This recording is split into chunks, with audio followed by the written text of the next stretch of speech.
Bien-aimés dans le Seigneur, bonsoir. Bonsoir et bienvenue encore à votre émission Parole de vie sur Salvation TV, le canal du salut. Je suis Désiré Yimga, votre serviteur, votre frère, et ensemble encore nous allons cheminer pendant une heure dans la parole du Seigneur pour écouter le Seigneur, pour nous abreuver à sa source, pour nous nourrir des mets succulents du Seigneur en cette soirée. Avant toute chose, nous allons prier. Seigneur, nous te bénissons et te glorifions pour ton amour, ta grâce et ta miséricorde. Je te rends grâce et je te remercie, Père, pour tout ce que tu as fait pour nous. Éternel, tu as permis qu'on se puissions, Éternel, ô Dieu, plonger nos regards dans ta parole, Seigneur. Éternel, que nous puissions encore, Éternel, nous nourrir, Éternel, ô Dieu de grâce et de miséricorde dans Seigneur, ton chant, Seigneur. Père, nous voulons nous soumettre à toi et nous abandonner à toi. Nous nous soumettons entièrement et totalement à toi. Nous prions que, Seigneur Dieu, que ce soit toi qui nous conduise pendant ce temps et que ton esprit, Seigneur, puisse nous communiquer ta pensée pour ce soir, Seigneur. Éternel, nous te célébrons et te bénissons pour ton amour et ta miséricorde, Seigneur, ô Dieu, qui durera toujours, Seigneur, et ta fidélité, Seigneur, qui ne prend point fin, Seigneur. Éternel, nous te célébrons, Père, parce que nous savons en ce soir, Éternel, ô Dieu, tu nous donneras une portion double, Père. Père, nous te glorifions, Éternel Dieu, de ce que tu nous as préservé et gardé, Seigneur, jusqu'à ce moment, Seigneur. Éternel, tu as voulu que nous voyions ces moments, Seigneur. Père, merci pour ta grâce et ta gloire. Éternel, que tout ce qui est de l'homme se taise et que ton esprit parle, Seigneur. Et que les cœurs de tes enfants soient disposés, Éternel, à recevoir la parole qui vient de toi. Sois magnifié, exalté. Merci, Père Dieu de grâce, de bénir toutes les personnes, Éternel, qui écoutent ce message en ce moment. Au nom de Jésus-Christ, nous t'avons ainsi prié. Amen. Amen, bien-aimés. Nous allons entrer dans la parole du Seigneur pendant ce temps. Et nous allons continuer avec ce thème que nous avons entamé il y a deux semaines, qui est la mission de Jésus. Et ça fait partie de la série La vérité sur Jésus, parce que nous avons commencé une série qui traite de la vérité sur Jésus, afin d'éclaircir les gens, afin que les gens comprennent exactement qui est Jésus et quel était le but de la venue de Jésus sur terre. Quelle est la mission que Jésus est venu accomplir sur la terre. Et donc, à la deuxième session de cette série, nous voyons la mission de Jésus. Et la première partie de cette session, nous avons parlé un peu de la mission de Jésus. Nous avons entamé cette mission de Jésus. Et avant de terminer la dernière fois, nous avons dit que nous avions pris rendez-vous pour la semaine qui suivait, mais il a plu à Dieu de nous faire patienter un moment. Il y a des frères qui avaient besoin de digérer la portion que le Seigneur avait donnée. Et donc on ne voulait pas aller trop vite en besogne. On voulait que tout soit digéré par les frères et avant de pouvoir continuer. Et on a juste répondu à la voix du Seigneur qui nous demandait de laisser digérer les frères. Et donc, nous avons dit la dernière fois que nous allons voir Adam, le cas d'Adam et le cas et Jésus. Bien-aimés, dans ce chapitre-là, dans cette session-ci, il faut que vous soyez attentifs. Parce qu'il y a des choses que le Seigneur va sortir et qui sont vraiment des choses très vitales. Il y a des éléments qui doivent sortir et que si vous ratez ces éléments, vous aurez raté l'essentiel de cet enseignement, de ce message-là. Donc nous parlons de la mission de Jésus et aujourd'hui, comme nous l'avons déjà dit, nous allons voir le cas d'Adam et nous allons entrer dans la Genèse au chapitre 2 et le verset 7 et nous allons voir le cas d'Adam. Bien-aimés, et nous allons comprendre au fur et à mesure que nous avançons, bien-aimés. Et donc dans Genèse au chapitre 2, le verset 7, il dit: l'Éternel Dieu forma l'homme de la poussière de la terre. Il souffla dans ses narines un souffle de vie et l'homme devint un être vivant. Il forma l'homme de la poussière, il souffla un souffle de vie et l'homme devint un être vivant. Bien-aimés, voyons un peu le cheminement des choses et les matières que Dieu a utilisées pour la formation de l'homme. Il dit: il a formé l'homme avec la poussière. Et quand il a fini de former, il a soufflé en l'homme un souffle de vie. Parce qu'il fallait que l'homme portât ce souffle-là pour devenir une âme, un être vivant. Sans le souffle de vie, l'homme demeurerait une statue de terre. Et bien aimé, le souffle de vie de Dieu a donné à l'homme la capacité de pouvoir se mouvoir et d'agir et de travailler. Le souffle de vie de Dieu a donné à l'homme la capacité d'entendre, de transmettre quelque chose. Et bien aimé, la Bible dit au verset 8, puis Dieu planta dans un jardin en Éden du côté de l'Orient, et puis Dieu planta, pardonnez-moi, un jardin en Éden, et il mit l'homme qu'il avait formé. Dieu fit pousser du sol des arbres de toute espèce agréable à voir et bon à manger, et bien aimé, l'arbre de la vie au milieu du jardin et l'arbre de la connaissance du bien et du mal. C'est ici que nous venons, bien aimé. Dieu, après avoir communiqué sa vie à l'homme, Dieu, après avoir donné à l'homme son souffle, bien aimé, et après avoir fait de l'homme un être vivant, Dieu s'est dit: il faut que cet être-là puisse se nourrir. Et la Bible dit qu'il a planté un jardin. Il a planté un jardin en Éden, du côté de l'Orient, et il mit l'homme qu'il avait formé. Bien-aimé, et l'Éternel fit pousser du sol des arbres, bien-aimés. Des arbres de toute espèce, agréables à voir et bons à manger. Il a fait pousser des arbres agréables à voir et bons à manger. Et parmi ces arbres-là, au milieu du jardin, Dieu, l'arbre de la vie et l'arbre de la connaissance du bien et du mal.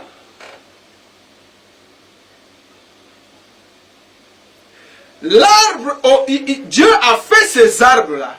Et il est allé au milieu du jardin, il a déposé deux arbres.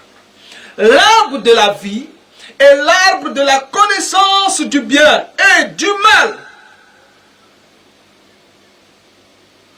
Un fleuve sortait d'Éden pour arroser le jardin. Nous allons avancer et nous allons comprendre au fur et à mesure.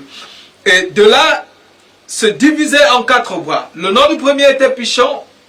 C'est celui qui entoure le pays de Havila où se trouve l'or. L'or de ce pays est pur.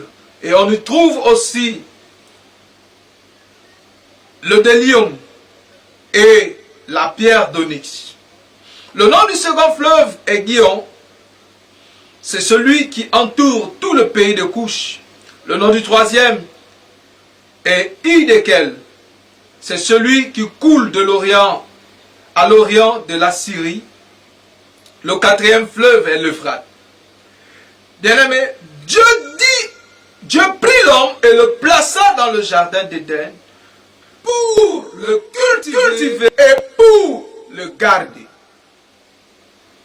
Il plaça l'homme pour faire quoi? Pour cultiver le jardin et pour le garder.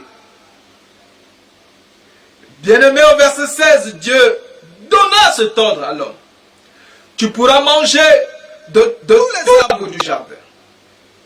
Mais tu ne mangeras pas de l'arbre de la connaissance du bien et du mal, car le jour où tu en mangeras, tu mourras. Nous arrêtons dans ce verset 17. Pardonnez-moi, bien-aimé. Nous arrêtons dans ce verset 17. Et il dit que mais tu ne mangeras pas de l'arbre de la connaissance du bien et du mal, car le jour où tu en mangeras, tu mourras. Bien-aimé, il faut noter quelque chose. Le but pour lequel Dieu avait donné les arbres, avait planté un jardin en Éden, c'était pour que l'on puisse se nourrir, bien-aimé. Pardonnez-moi, bien-aimé. Le but pour lequel Dieu planta le jardin, c'était pour que l'on puisse se nourrir. Et pourquoi l'homme devait se nourrir? Il devait se nourrir afin de vivre, bien-aimé. Aujourd'hui, si un homme cesse de s'alimenter, il ne pourra pas vivre. S'il cesse de s'alimenter, du moins pendant un long moment, il ne pourra pas vivre.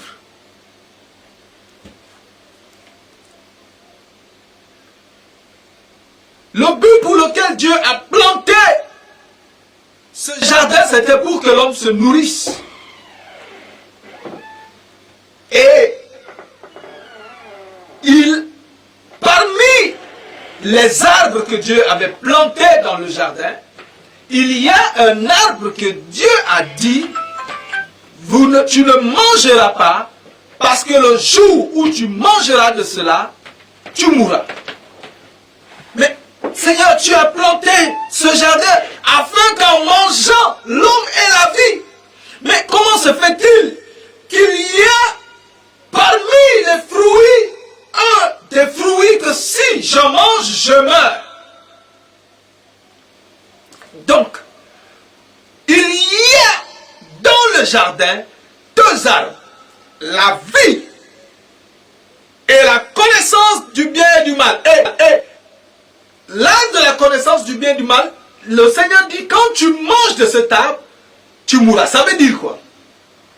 L'un des arbres donne la vie et l'autre donne la mort. Le premier donne la vie et l'autre donne la mort. Souvenez-vous de ce passage que nous avons lu ici, où le Seigneur dit, voici, je mets devant toi deux chemins. Je mets devant toi la vie et la mort. Choisis la vie afin que tu vives. Mais Dieu n'avait pas dit à l'homme que tu ne peux pas manger de l'arbre de la vie, bien-aimé. Il a dit à l'homme, ne mange pas de l'arbre de la connaissance du bien et du mal.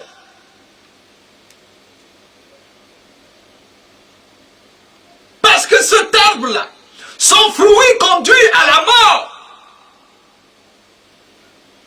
Son fruit conduit à la mort, bien-aimé. Le jour où tu manges de cela, tu meurs. Alors l'homme avait devant lui deux choix. Et le choix qu'il allait faire allait déterminer l'avenir de l'humanité, bien-aimé. Le choix d'Adam allait déterminer l'avenir de l'humanité. La vie ou la mort. Bien-aimé, le jour où Adam a mangé de l'arbre de la connaissance du bien et du mal, qu'est-ce qui s'est passé? Lisons un peu dans Genèse, au chapitre 3. Le serpent, lisons d'abord le chapitre 2, le verset 25. L'homme et la femme étaient tous de nus et ils n'en avaient point honte. Ils étaient quoi? Tous de nu. Ils n'en avaient point honte. Ils n'avaient point honte de leur nudité, bien-aimés. Au chapitre 3, à partir du verset, il dit, le serpent était le plus rusé de tous les animaux des champs que l'Éternel Dieu avait fait. Il dit à la femme, Dieu a-t-il réellement dit,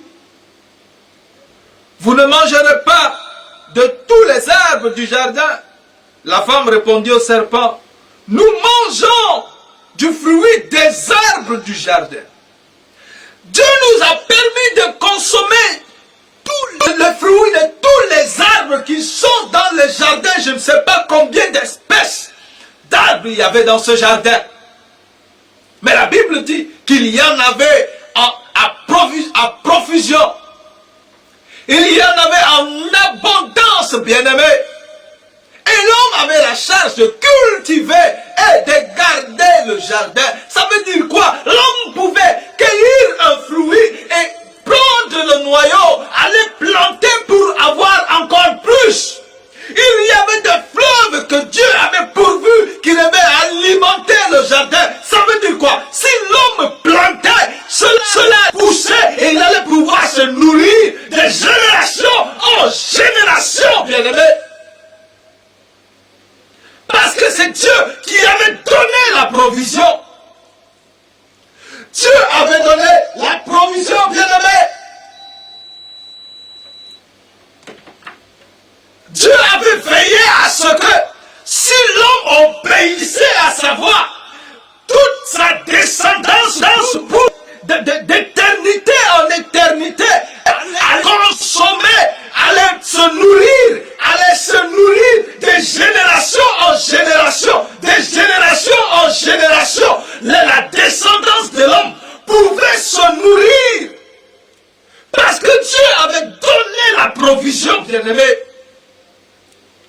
Dieu avait donné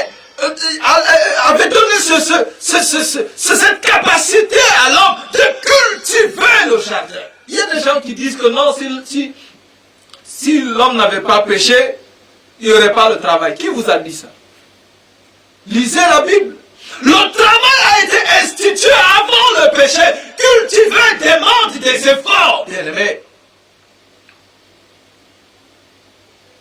Cultiver demande des techniques, bien-aimés. Dieu est le premier travailleur. Parce que Dieu fit toute l'œuvre que Dieu a créée. Depuis le commencement, Dieu le fit. C'est-à-dire Dieu se mit à l'ouvrage, bien-aimés.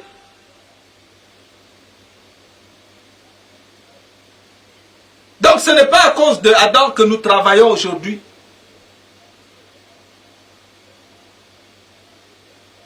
Le sol est devenu dur, mais l'homme devait toujours travailler, même avant le péché. Ne soyez plus paresseux en disant que non. Oh, est-ce que l'homme avant le péché ne devait pas travailler? Arrêtez, ça c'est de la paresse, bien-aimé. Il faut travailler. Tu es un homme, travaille. Tu es une femme, travaille.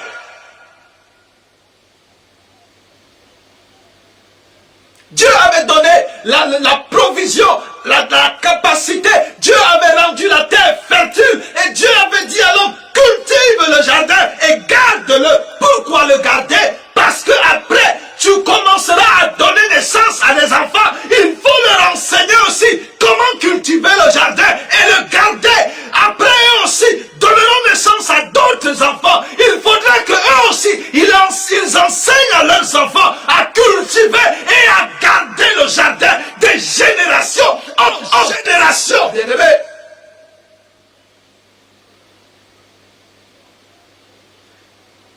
Et la femme lui dit non, on peut manger tout. Dieu nous a donné la capacité même de cultiver le jardin. Mais quant au fruit de l'arbre qui est au milieu du jardin. Souvenez-vous, il y a deux arbres au milieu du jardin. Mais elle parle d'un en particulier. Dieu dit, vous n'en mangerez point et vous n'y toucherez point de peur que vous mouriez. Est-ce que Dieu avait dit qu'on ne devait pas toucher? Dieu a dit, tu ne mangeras pas. Et la femme a ajouté, on ne touchera pas. Alors le serpent dit à la femme, vous ne mourrez point. Vous ne mourrez point. Oh non. Mais Dieu sait que le jour où vous en mangerez, vos yeux s'ouvriront et vous serez comme des dieux, connaissant le bien et le mal. Mais il y avait deux arbres, bien-aimés, l'arbre de la connaissance du bien et du mal et l'arbre de la vie. Mais le diable est en train d'attirer l'attention de la femme. Sur quel arbre, bien-aimé? Sur l'arbre que Dieu a dit, le jour où tu en mangeras, tu mourras. Le diable attire l'attention de la femme vers cet arbre-là. Et c'est comme si il s'est placé au milieu entre les deux arbres. Et pendant qu'il parle à la femme, il tourne le dos à l'arbre de la vie. Et il regarde les fruits de l'arbre de la connaissance du bien et du mal. Oh, qu'ils semblent bons ces fruits. Regarde comment ils sont très jolis. Il y avait un autre arbre qui était là et dont les fruits pouvaient paraître plus beaux, pouvaient être encore plus beaux. Et le diable fait dos à cet arbre et il commence à montrer seulement l'arbre que Dieu a défendu à l'homme de manger. Et qu'est-ce qui s'est passé?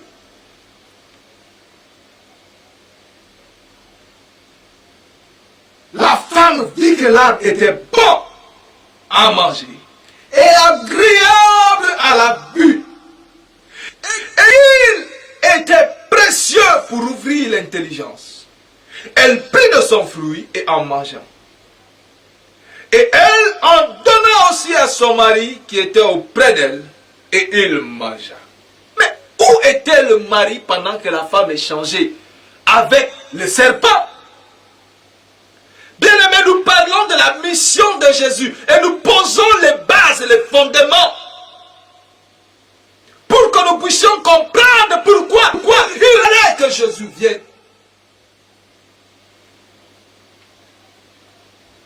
Elle mangea et en donna le fruit à son mari. Et son mari, sans se poser de questions, lui aussi, il vit que l'arbre était bon et agréable à manger, qu'il était agréable à la vue, et qu'il était précieux pour ouvrir l'intelligence. Et lui aussi, il en mangea.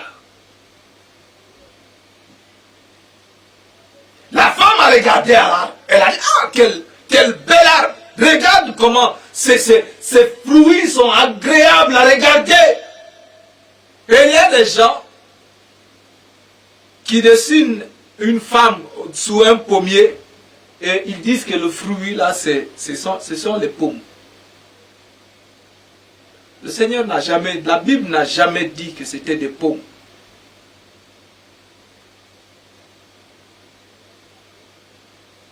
Et l'homme en mangea. Souvenez-vous, Dieu avait dit à l'homme, ne mange pas. Dieu avait planté au milieu du jardin deux arbres, l'arbre de la vie et l'arbre de la connaissance du bien et du mal, qui, selon Dieu, devait communiquer la mort s'il était consommé par l'homme. Donc, Dieu planta dans le milieu du jardin l'arbre de la vie et l'arbre de la mort. Et l'homme a vu se présenter à lui deux choix. La vie et la mort. Et le choix qu'il allait faire, souvenez-vous, je l'ai dit et je le redis encore, déterminerait l'avenir de l'humanité, déterminerait la condition de sa descendance, bien-aimé. Et l'homme et la femme, tous deux prirent du fruit de l'arbre et en mangèrent.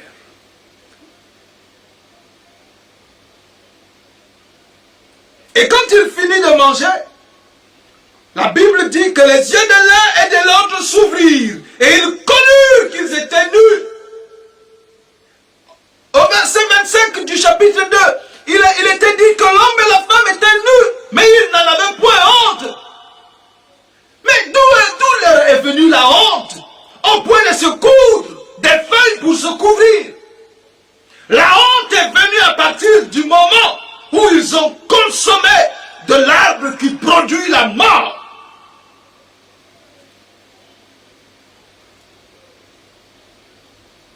Aujourd'hui, s'il y a des actes que tu poses et dont tu as honte, sache que ces actes-là sont le découlement de l'arbre de la connaissance du bien et du mal. Et répands-toi.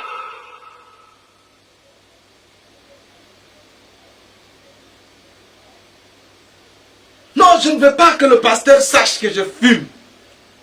Je ne veux pas que le pasteur sache que je suis un ivrogne. Mais le pasteur n'est pas Dieu.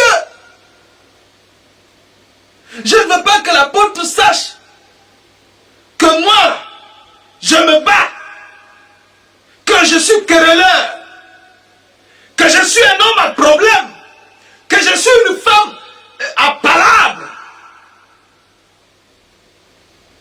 Devant les gens, je suis ange, mais dans les ténèbres, je suis démon. Devant les gens, je présente une bonne image. Mais quand il n'y a personne, je fais ce que je veux. Des actes honteux. Ils eurent honte. Et ils cousurent des feuilles de figuier et s'enfuirent des ceintures. Et quand vous lisez la suite, vous verrez que Dieu, après avoir vu cela, il dit que mettons l'homme hors du jardin. Parce qu'il y a un arbre précieux. Que s'il, malgré son état, s'il revient goûter à cet arbre-là, il vivra éternellement. Ça veut dire quoi? Si l'homme avait consommé le fruit de l'arbre de la vie, lui et sa descendance de génération en génération vivraient éternellement. Mais devant le choix, l'homme a porté son regard vers l'arbre de la connaissance du bien et du mal, de laquelle Dieu a dit, le jour où tu en mangeras, tu mourras. Mais souvenez-vous, dans le jardin, quand l'homme a mangé, automatiquement, il n'est pas mort. Il n'est pas mort dans la chair. L'homme est mort, mais il est mort dans l'esprit bien-aimé. Il a perdu la vie de Dieu qui était en lui. Ayant perdu cette vie-là, il ne pouvait plus communiquer avec Dieu de la même manière qu'il le faisait. Il ne pouvait plus entendre la voix de Dieu comme il l'entendait dans le passé. Il ne pouvait plus regarder Dieu, il ne pouvait plus voir Dieu. C'est pour ça qu'il se cachait. C'est pour ça qu'il fallait qu'il se cache, bien-aimé.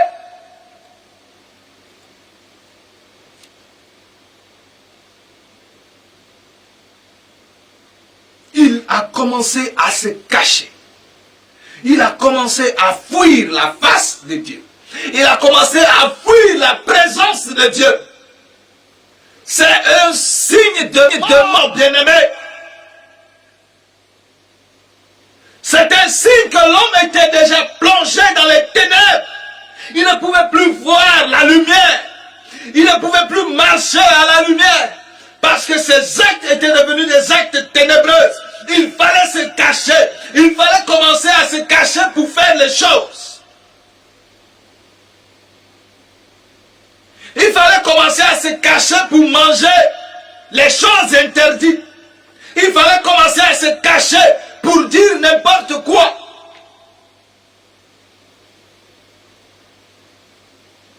Et quand on voit venir, on fait le faux semblant. Quand on voit les frères venir, on fait les, on nettoie le visage. On essuie la bouche.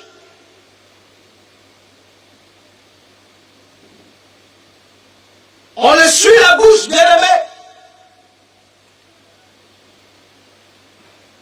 Quand on voit les frères venir, et des fois il y a même des petites croûtes qui restent ici. Et quand on dit ça, c'est quoi? Non. Il y a quelqu'un qui m'a taché. Quand on voit les frères venir, on commence à maquiller, à se maquiller.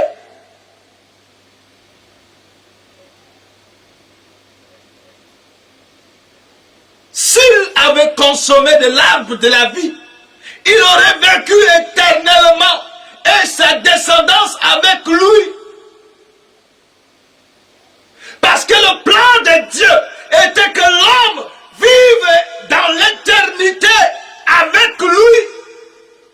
Le plan de Dieu, c'est que l'homme et sa descendance vivent dans l'éternité avec lui. C'est pour ça qu'il a dit, garde le jardin et cultive-le.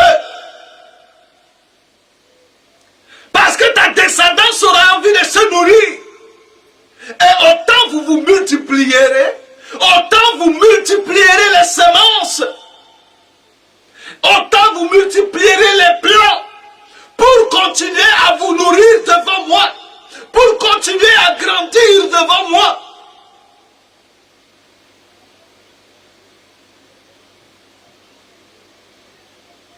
Et l'homme a fait son choix. Adam a fait son choix. Adam a choisi la mort. Alors, la vie est restée scellée pour toute la descendance d'Adam. Parce que Dieu a dit, mettons-le hors du jardin, de peur qu'il ne touche à l'arbre de la vie et qu'il vive éternellement. Et ça veut dire quoi? Puisqu'il avait porté en lui déjà la mort. Tous ceux qui viendraient de lui et qui n'avaient pas accès à l'arbre de vie. Quel était leur sort? Leur sort était la mort éternelle de la même manière que Adam.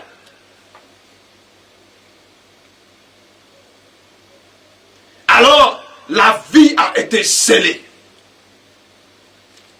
La vie a été scellée. Regardons Apocalypse chapitre 5, le verset 1 à 5. Apocalypse chapitre 5, le verset 1 à 5. Il dit, puis je vis dans la main droite de celui qui était assis sur le trône un livre écrit en dedans et en dehors, scellé de sceaux. Et je vis un ange puissant qui criait d'une voix forte, qui est d'ouvrir le livre et d'en rompre les sceaux. Et personne dans le ciel, ni sur la terre, ni sous la terre, ne put ouvrir le livre, ni le regarder. Et je pleurais beaucoup de ce que personne ne fut trouvé digne d'ouvrir le livre, ni de le regarder. Et l'un des vieillards me dit, ne pleure point. Voici, alléluia, le lion de la tribu de Juda, le rejeton de David, a reçu, a vaincu, pardonné, pour ouvrir le livre et les 7 sceaux.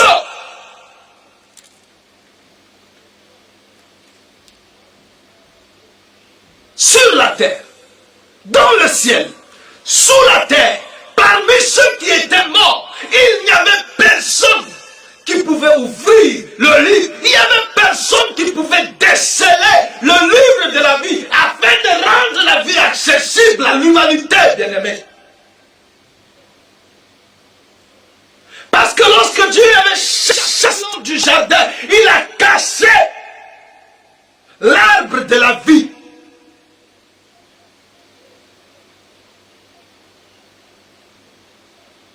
Il n'y avait personne, mais l'un des vieillards lui dit, ne pleure plus, arrête de chercher. Et aujourd'hui, je viens te dire, mon bien-aimé, mon frère, ma soeur, ne pleure plus, arrête arrête de te lamenter.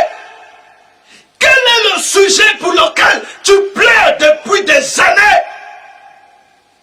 Quelle est la chose pour laquelle tu gémis depuis des décennies? Quelle est cette chose où tu as dit, oh, je pense que mon temps est passé, il n'est plus possible? Il te dit aujourd'hui, arrête de pleurer, ne pleure plus. Cesse de te lamenter, arrête de gémir. À partir d'aujourd'hui, les Congolais disent les Centrafricains disent lasso mozatoto.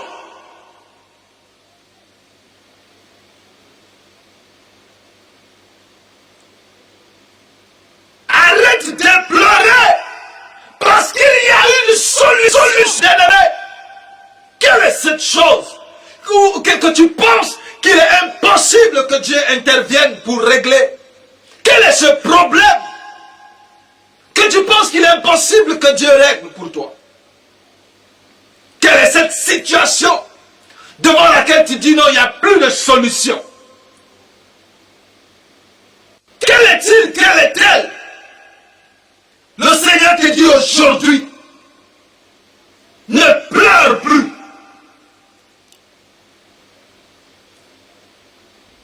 Et pendant que je parle, si tu étais dans une situation quelconque, je prie que le Seigneur intervienne dans cette situation maintenant.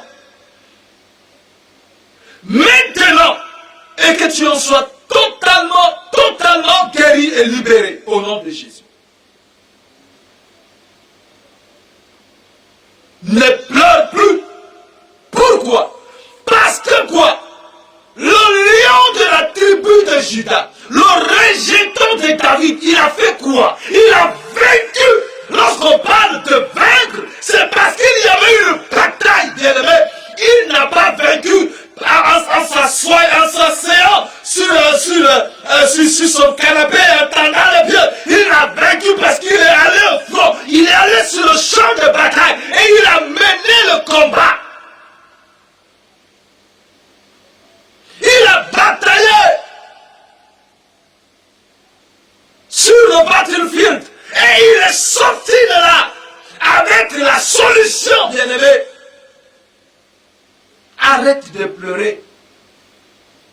La vie qui était scellée, il est venu déceler cette vie-là.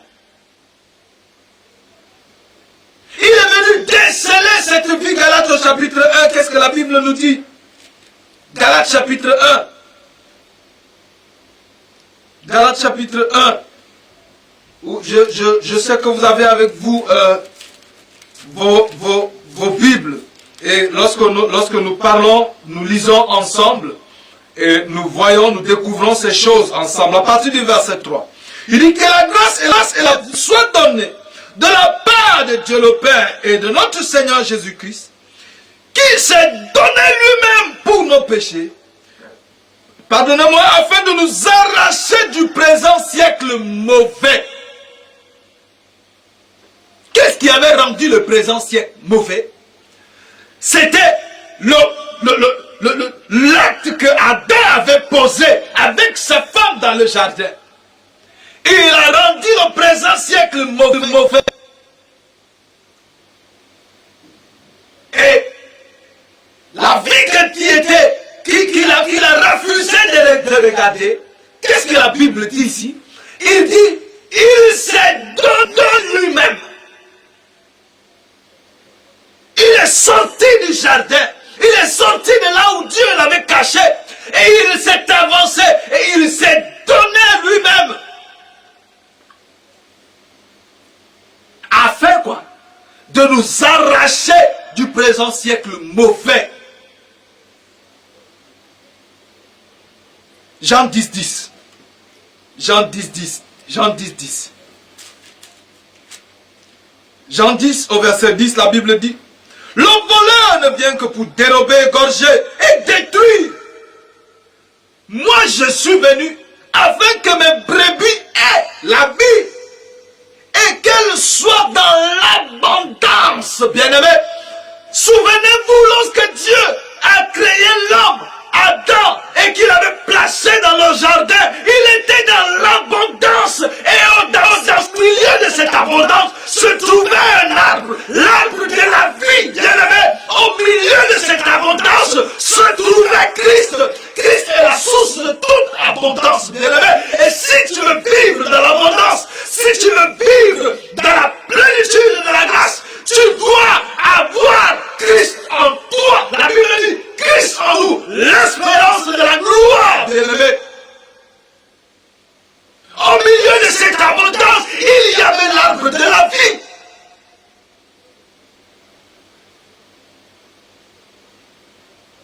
Et Jésus, il dit, le voleur, lorsqu'il était venu, il a dérobé le regard de l'homme sur la vie que je suis, afin de faire quoi?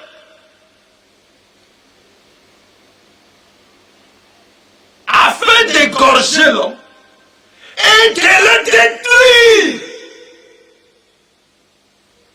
Jésus est en train de parler des mystères de Dieu, des choses mystérieuses. Le voleur, lorsqu'il est venu vers le premier homme, qu'est-ce qu'il a fait? Il a dérobé, il a égorgé et il a détruit. Et ainsi, toute sa descendance devait être comment? Dérobée, égorgée et détruite. Détruite. Ça, c'était ce que le voleur est venu faire. Et à cause de ça, Galates nous dit le siècle est devenu quoi? Mauvais. Le présent siècle n'est plus sûr. Pourquoi? Parce que le voleur est là. Son but c'est quoi?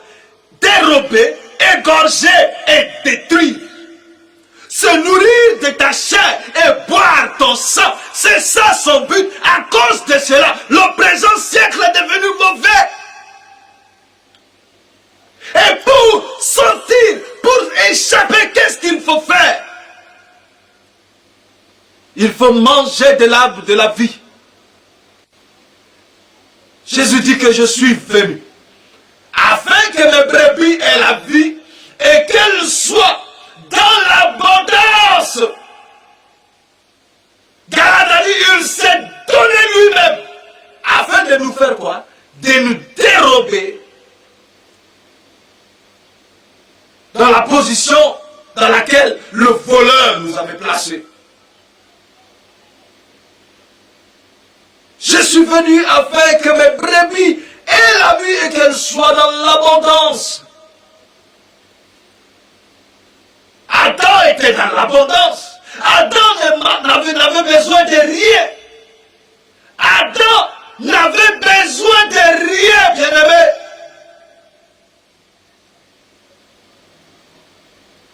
Lorsqu'il voulait se nourrir, il fallait seulement lever les yeux et prendre des fruits dans le jardin. Adam, malgré le fait qu'il était nu, il n'en avait pas honte, bien-aimé.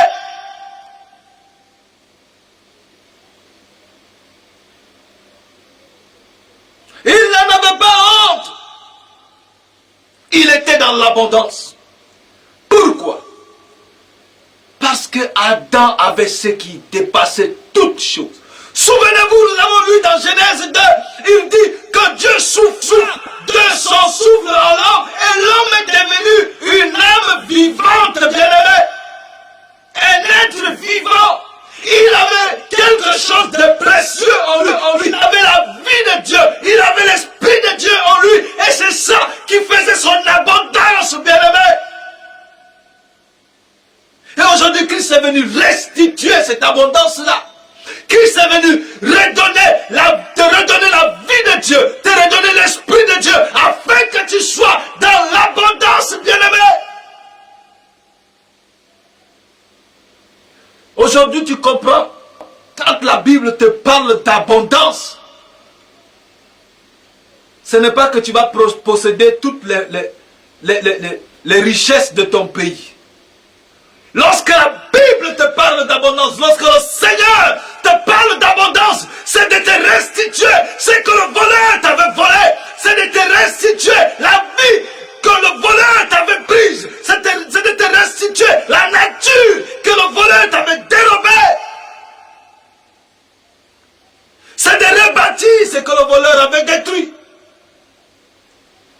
Et cela, c'est la vie de Dieu, c'est sa nature, c'est son caractère en toi.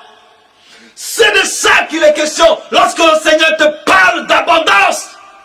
Arrête de courir derrière le vent et arrête de poursuivre le vent. Et cherche premièrement le royaume de Dieu et sa justice. Toute autre chose te sera donnée par-dessus. Christ est venu te le royaume et la justice de Dieu. Il est venu te donner le royaume et la justice de Dieu. Souvenez-vous, la dernière séance, nous avons dit que Christ est venu rendre la justice de Dieu accessible aux hommes. Le royaume et la justice. Spirituellement, bien-aimés, ceux qui sont en Adam, où sont-ils? Ceux qui sont en Adam, qui sont sous Adam, qui sont les fils d'Adam, ils sont quoi? Ils sont les héritiers du péché d'Adam. Et alors, Christ est venu afin de faire quoi? De les dérober de cet héritage de péché, afin de leur donner l'héritage de la justice. Et les justifier, bien-aimés. Ceux qui sont à Adam, ils sont sous l'empire de la mort. Souvenez-vous, il a dit le jour où tu mangeras, tu mourras. Et lorsque l'homme a mangé, Dieu l'a chassé du jardin afin qu'il ne consomme pas le fruit de l'arbre de la vie et qu'il vive, lui et sa descendance. Ça veut dire quoi? Lui et sa descendance étaient destinés à la mort. Ceux qui étaient Adam, sous l'empire de la mort. Et Christ est venu afin de faire quoi? Afin de leur redonner la vie éternelle, bien-aimés. Il a dit, je suis venu afin que mes brebis aient quoi? La vie, bien-aimés. Ceux qui sont sous Adam, ils sont sous la condamnation. Mais en Christ, Romains chapitre 8, verset 1, il dit, il n'y a donc maintenant aucune condamnation pour ceux qui sont en Jésus. Et le Seigneur te dit aujourd'hui, si tu es en Jésus, tu n'as plus de condamnation sur ta tête. Si l'ennemi veut te rendre coupable de quoi que ce soit, présente-lui ton acte de délivrance et de libération. Romains chapitre 8, verset 1. Ceux qui sont à Adam, ils ne bénéficient pas de tout cela. La Bible parle dans 1 Corinthiens chapitre 15, verset 45, du premier Adam et du dernier Adam. Les deux sont les fils de Dieu. L'autre a été fait de la poussière. Mais l'autre a dit, j'étais là avant que l'Éternel ne fit le premier atome de la poussière du sol. Et les deux Adam sont venus chacun à son temps. Le premier est venu et il a, par son offense, nous avons lu cela dans Romains au chapitre 5, le péché est entré et une seule offense et le péché a contaminé toute sa descendance. Mais le dernier Adam est venu poser un seul acte afin de justifier l'homme de toutes les offenses du passé. Oh, qu'il est glorieux notre Dieu! Qu'il est glorieux notre Dieu!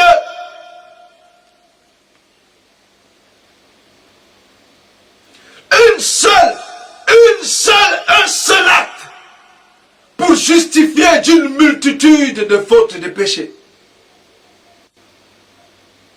Un seul acte, une seule œuvre, l'œuvre de la croix, pour délivrer une fois pour toutes, pour justifier une fois pour toutes, pour libérer une fois pour toutes, pour délivrer une fois pour toutes, pour donner la vie et qu'elle soit éternelle.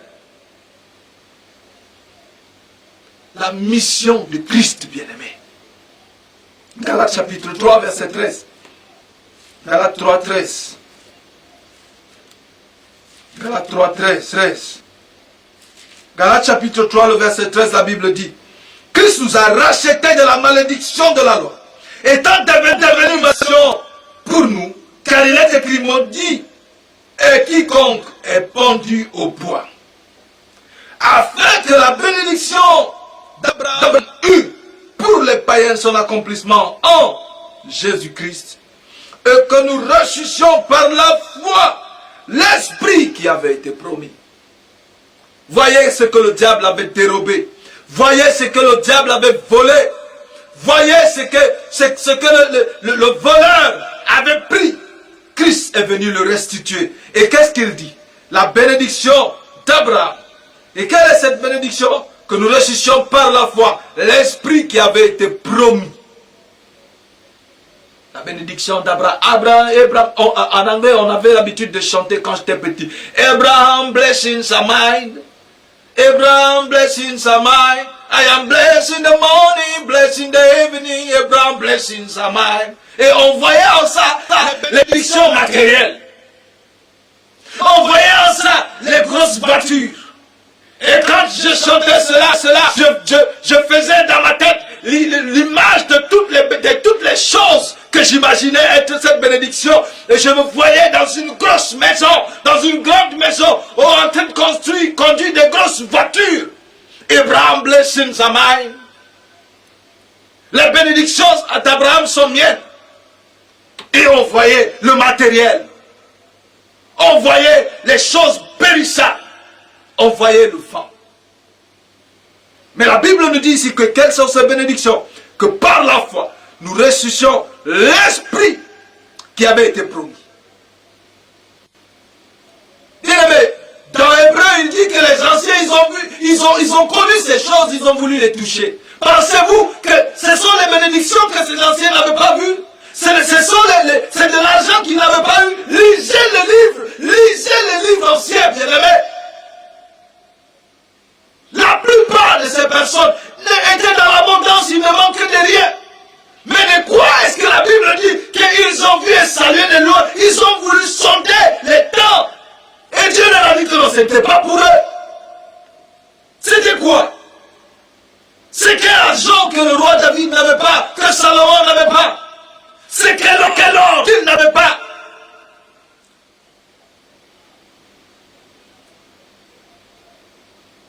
Regardez ce qui s'est passé dans les temps anciens. Lisez les livres anciens, bien-aimés. Ces hommes étaient des hommes qui étaient bénis matériellement. Ils étaient dans l'abondance matériellement. Et cette chose qu'ils ont vue et saluée de loin est au-delà de toute bénédiction matérielle. Nous avons parlé de cela quand le vieux envoyant Jésus sortir du temple avec ses parents et qu'il le prit dans ses bras pour dire: Seigneur, maintenant tu peux laisser ton serviteur s'en aller en paix. Parce que quoi? Mes yeux ont vu ton salut. C'est ça ce que ces anciens-là. C'est ça l'espérance que ces anciens avaient. Lisons Tite chapitre 2. Tite chapitre 2. Le verset 14. Tite 2, 14. Tite 2, 14. Il dit qui s'est donné. Et lisons à partir du verset 13. En attendant la bienheureuse espérance et la manifestation de la gloire du grand Dieu et de notre Sauveur Jésus-Christ, qui s'est donné lui-même pour nous, afin de nous jeter de toute iniquité et de se faire un peuple qui lui appartienne, purifié par lui, zélé pour de bonnes œuvres. La mission de Christ était de faire un peuple, de s'acquérir un peuple qui lui appartient. Et ce peuple-là est comment? Il est purifié. Il est purifié. Mais il est purifié par comment? Il est purifié par le Seigneur. Et ce peuple-là est zélé. Pourquoi? Pour de bonnes œuvres, bien-aimés. C'est ça la mission que Christ est venu accomplir sur la terre. Nous racheter de la vaine manière de vivre que nous avons hérité de nos pères. Nous racheter du siècle présent mauvais dans lequel l'ennemi nous avait plongé, bien-aimés, pendant longtemps. Le voleur ne vient que pour dérober, égorger et détruire. Lorsqu'il est venu à Adam et Ève, il a dérobé leur regard.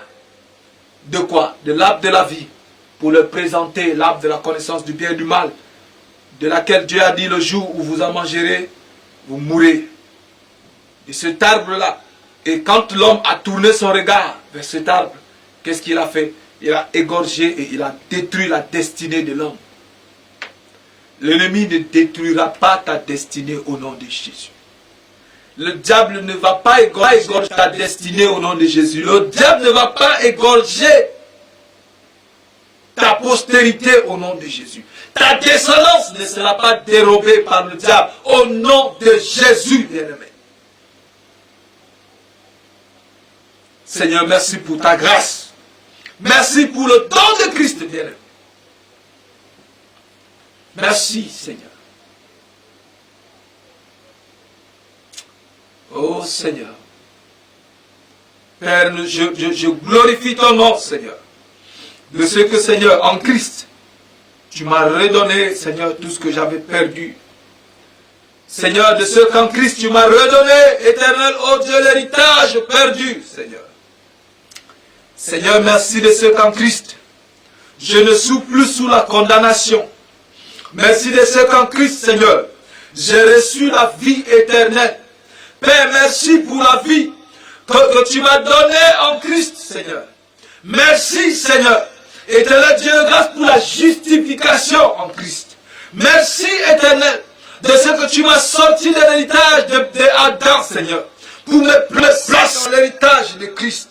Oh, Seigneur, ce peuple nouveau, que Christ est acquis par son sang, Seigneur. Éternel, qui est purifié chaque jour par lui-même. Et Seigneur, oh Dieu, qui est zélé pour de bonnes œuvres, Seigneur. Seigneur, merci pour ton amour, ta grâce et ta miséricorde. Sois célébré et béni, Seigneur. Sois exalté et magnifié, Père, au nom de Jésus. Seigneur, qui est comme toi, Seigneur. Qui est comme toi, Seigneur. Qui est comme toi, Seigneur. Éternel, merci, Seigneur, de ce que, Seigneur, tu n'as pas daigné me laisser, Seigneur, dans mon péché. De ce que tu m'as pas laissé, Seigneur, oh Dieu, dans mon état. Seigneur, tu es venu, éternel, et tu as donné, Seigneur, la vie de Christ, Père. Cette vie précieuse pour moi, éternel, pauvre et misérable que j'étais. Seigneur, merci pour ta bonté et ta miséricorde, Seigneur. Seigneur, merci pour mes frères, mes sœurs. Éternel, oh Dieu, en aussi grand nombre que tu les appelles, Seigneur. Éternel, que sort, éternel, dans la vie de péché, Seigneur, dans le désordre, Seigneur. Éternel, oh Dieu de grâce, dans l'héritage de la mort, Seigneur. Éternel, oh Dieu de grâce et de miséricorde, sous l'empire de la mort, de ce que tu enlèves sous la condamnation, Seigneur, pour les déposer en Christ, Père. Merci de nous faire appartenir, Seigneur, à ce corps merveilleux qu'est l'Église, Seigneur. Merci, Seigneur, de me faire appartenir, Seigneur, ô Dieu, à Christ, Seigneur, le véritable, Seigneur, le bon berger des brebis, Seigneur. Je sais qu'entre tes mains, Seigneur, ô Seigneur, ô Dieu, je suis en sûreté, en sécurité. Le siècle présent, mauvais, éternel, tu m'as tiré de là, Seigneur, tu m'as sorti de ce siècle présent, mauvais. Et Seigneur, ô Dieu, tu m'as fait entrer, éternel, ô Dieu, avec toi dans le sanctuaire. Merci, Seigneur, de ce que par le voile de la chair de Christ, j'ai reçu un libre accès dans le sanctuaire, Seigneur. Merci, éternel, ô Dieu de grâce, pour ces vies que tu sauves, Seigneur.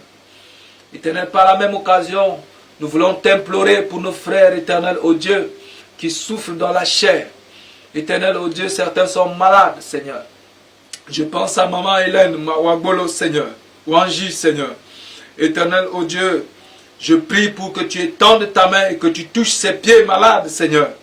Éternel, éternel, oh Dieu, cette nuit même, Seigneur, que le miracle s'opère dans sa vie au nom de Jésus. Seigneur, oh Dieu, opère, Seigneur, le miracle dans sa vie au nom de Jésus et que ses pieds malades soient guéris totalement au nom de Jésus. Seigneur, oh Dieu de grâce, merci pour ces ventres, Seigneur. Éternel, pour ces femmes-là, Seigneur. Éternel, oh Dieu, que tu opères, Éternel. Et pour toutes ces femmes qui ressentent, Seigneur, ces douleurs au ventre. Seigneur, ces fibromes que tu fais tomber, Seigneur. Ces kystes, Seigneur, que tu fais tomber. Au nom de Jésus. Seigneur, merci, Père, Dieu de grâce, de miséricorde. Éternel, oh Dieu, pour cette hernie que tu guéris, Seigneur. Pour cette hernie ombilicale que tu guéris maintenant, Seigneur. Au nom de Jésus. Seigneur, merci pour ta grâce et ta gloire. Père, Dieu de grâce, merci pour ton amour, Père. Oh Seigneur Dieu, nous te célébrons parce que nous savons que c'est ta main éternelle, oh Dieu, de grâce et de miséricorde qui délivre, Seigneur. C'est par le meurtrissure de Christ que nous avons été guéris, Père. Merci, Seigneur. Merci, Seigneur. Alors que je prie maintenant, Seigneur, ce mal de ventre disparaît maintenant au nom de Jésus. Ce mal de ventre disparaît maintenant au nom de Jésus. Merci de redonner la vie, Seigneur, là où il y avait la mort. Cette maladie n'est pas à la mort, Seigneur. Mais Seigneur, c'est afin que tu glorifies ton nom, Seigneur. Je prie pour cette personne qui est couchée maintenant. Si tu as un frère, tu as une sœur qui est malade couchée maintenant, dans une condition critique, étends ta main sur sa tête. Pendant que je prie maintenant, Seigneur, tu l'as guéri au nom de Jésus. Je sens, Seigneur, que c'est poussé par ton esprit que cette prière sort, Père. Merci, Père Dieu de grâce, pour la guérison, Seigneur. Cette maladie n'est pas à la mort. Éternel, merci de guérir définitivement, Seigneur. Définitivement, totalement, Seigneur. Je t'ai vu le faire, Éternel, maintes fois, Seigneur. À maintes reprises, Seigneur. Et tu le fais encore, Seigneur. Merci, Seigneur, parce que je sais qu'aujourd'hui encore tu délivres. Qu'aujourd'hui encore tu guéris. Qu'aujourd'hui encore tu libères. Qu'aujourd'hui encore tu donnes, Seigneur, la vie. Éternel, qu'aujourd'hui encore tu laisses, tu mets tes enfants, Seigneur, en sûreté, en sécurité. Au nom de Jésus. Seigneur Dieu de grâce, lorsque Lazare était mort il y avait 4 jours. Oh, tu es venu. Tu es venu. Et Lazare, qui était mort et qui sentait déjà, est sorti du tombeau. Aujourd'hui encore, Seigneur, tu le fais. Au nom de Jésus. Seigneur, que ce mort se lève maintenant. Au nom de Jésus. Oh, que cet homme malade se lève maintenant. Au nom de Jésus. Que cet homme boiteux infirme se lève maintenant. Au nom de Jésus. Seigneur, que cette femme stérile enfante, Père, au nom de Jésus. Merci pour ta grâce, ta gloire et ta miséricorde. Merci pour ton amour et tes bienfaits, Seigneur. Seigneur, qui est comme toi, Seigneur. Qui est comme toi, Seigneur. Nul n'est comme toi, Dieu puissant éternel. Si tendre et si patient, tu corriges et tu conduis, toujours à mes côtés, toujours pour nous aider. Tu es merveilleux à tout ce que tu fais. Tu es merveilleux dans tout ce que tu fais. Seigneur, merci, Père, de ce que, Seigneur, je peux voir ces yeux qui font mal, Seigneur. L'Éternel, être guéri maintenant au nom de Jésus. Seigneur, c'est ta parole qui libère. C'est ta parole qui libère, Seigneur. On libère cet homme de l'esprit de cécité maintenant. De l'esprit de cécité. Seigneur, je prie pour toutes ces personnes, Seigneur, Éternel, ô Dieu, qui ont les yeux fermés, éternel, où le diable a prévu de fermer leurs yeux. Certains ont commencé à sentir des douleurs aux yeux, Seigneur. Éternel, le but de Satan, c'est de les rendre aveugles. Seigneur, je prie, éternel, ô Dieu de grâce, pour la délivrance totale dans leur vie et pour le recouvrement total de leur vue au nom de Jésus. Seigneur, merci, Père, parce que tu le fais au nom de Jésus. Seigneur, nous voulons sceller cette parole dans le sang de Jésus. Éternel, scellé, éternel, ô Dieu de grâce, ces guérisons dans le sang de Jésus.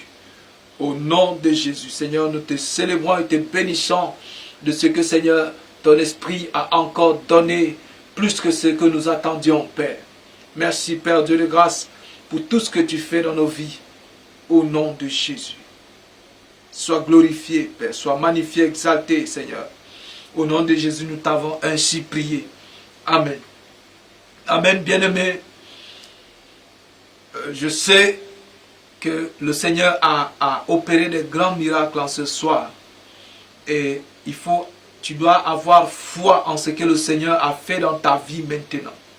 Tu dois avoir foi que cette situation à laquelle tu faisais face a été totalement et entièrement résolue maintenant par le Seigneur. Et j'ose croire que tu béniras le nom de Dieu et que tu témoigneras de ce que Dieu a fait dans ta vie.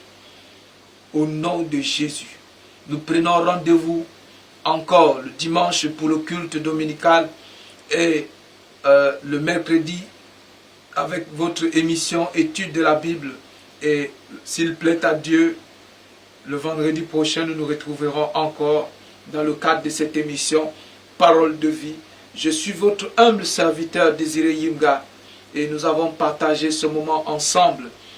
Nous avons été bénis ensemble et continuer de demeurer dans la prière, demeurer dans cet esprit de prière. Cette nuit, ce soir, lorsque nous allons couper l'antenne, rendre l'antenne, demeure dans cet esprit de prière. Et le Seigneur est en train de faire quelque chose maintenant, je peux le sentir. Le Seigneur est en train d'opérer quelque chose maintenant dans ta vie, dans ta famille, au nom de Jésus. Que le Seigneur vous bénisse tous richement et abondamment de toutes sortes de bénédictions spirituelles dans les lieux célestes et sur la terre. Soyez richement et abondamment bénis au nom de Jésus. Shalom, bien-aimés.